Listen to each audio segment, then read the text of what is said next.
Welcome to the online session of Kawasaki disease. This is based on the Journal of Circulation, March 29, 2017. I am Dr. Rehente Lapak, a pediatric cardiologist. For the lecture outline is to correctly diagnose a child with signs and symptoms of Kawasaki disease and properly manage a child with signs and symptoms of KD and properly refer a child with Kawasaki disease to the resident or consultant.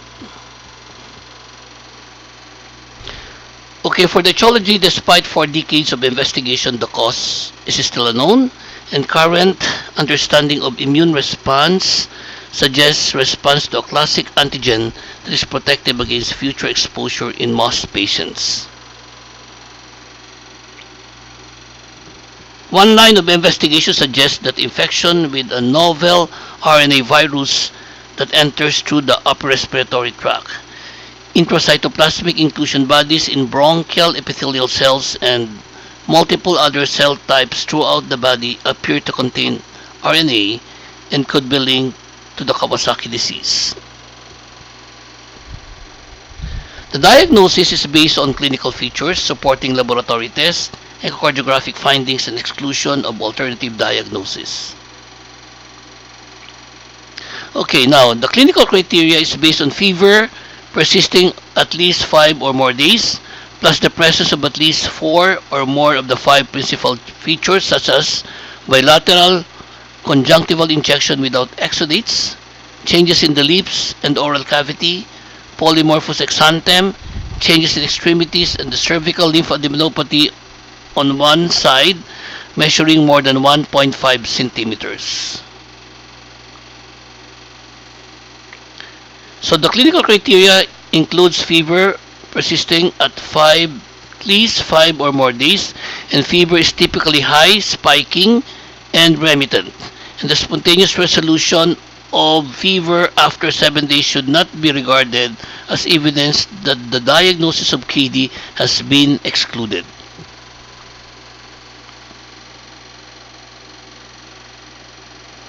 Presence of at least 4 or 5 of the principal features. Again, you have your bilateral conjunctival injection without exudates, changes in the lips and oral cavity, polymorphous exanthem, changes in extremities such as redness and swelling, and your unilateral cervical lymphadenopathy measuring 1.5 centimeters and above. Now you have what you call the complete type of Kawasaki disease, which is fever of at least 5 or more days, plus 4 of the 5 principal features.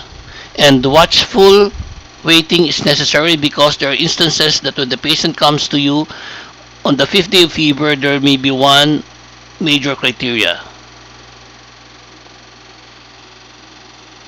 Then you have what you call the incomplete type of Kawasaki, which is fever persisting for at least 5 or more days, plus the presence of 2 or 3 of the compatible principal features, plus a positive coronary artery dilatation on 2D echo, or a pericardial effusion, left ventricular enlargement, poor ventricular function onto the echo.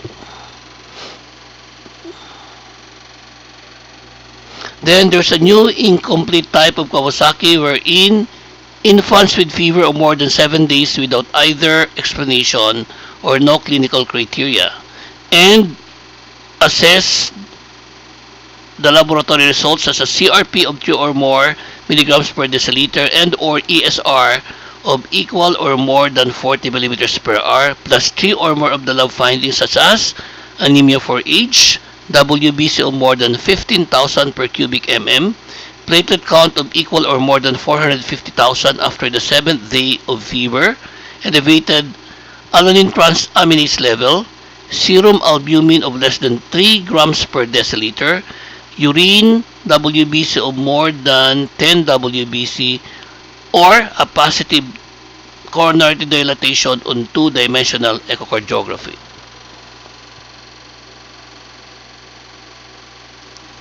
So this slide shows you the algorithm for diagnosing incomplete Kawasaki disease.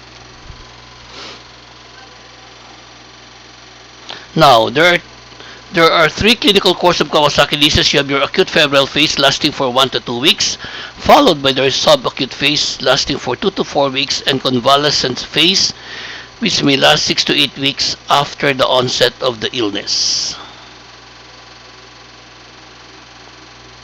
Now, there are additional clinical features such as cardiovascular manifestations which are prominent in the acute phase of Kawasaki disease and are the leading cause of long-term morbidity and mortality. And this includes your myocarditis, pericarditis, valvular regurgitation, and shock.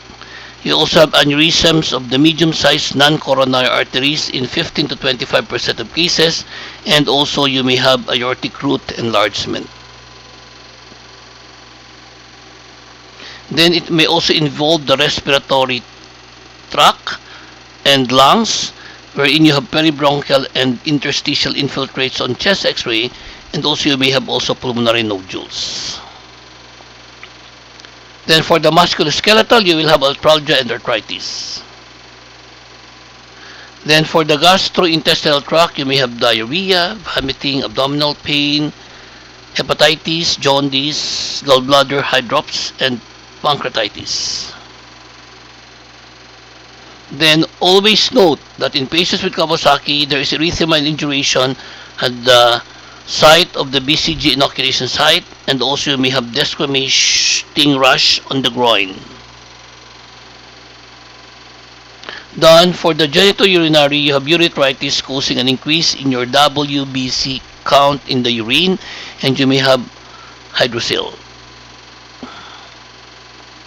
Then for the nervous system, you will have extreme irritability.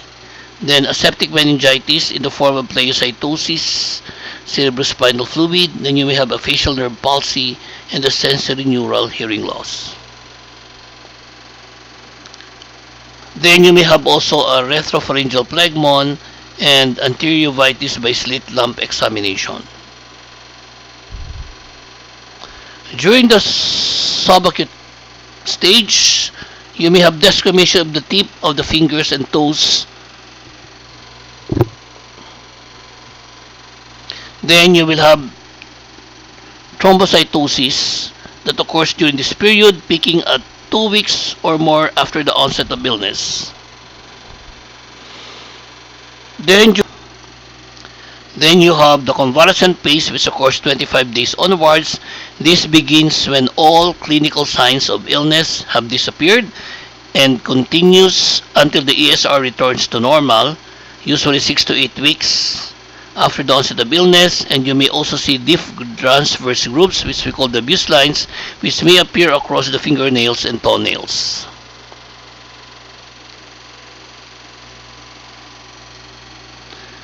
Okay, remember that during the subacute phase, the rashes and the fever and lymphadenopathy disappears. However, you may have significant cardiovascular changes such as the coronary aneurysm, pericardial effusion, congestive heart failure, and myocardial infarction. Always remember that 15 to 25% of patients will manifest coronary artery aneurysm on echocardiography. This slide shows you the duration of your clinical manifestations. And remember that for every disease, there is a differential diagnosis. Okay? So you may have measles, scarlet fever, drug reactions, Stevens-Johnson syndrome, and other febrile viral exanthems.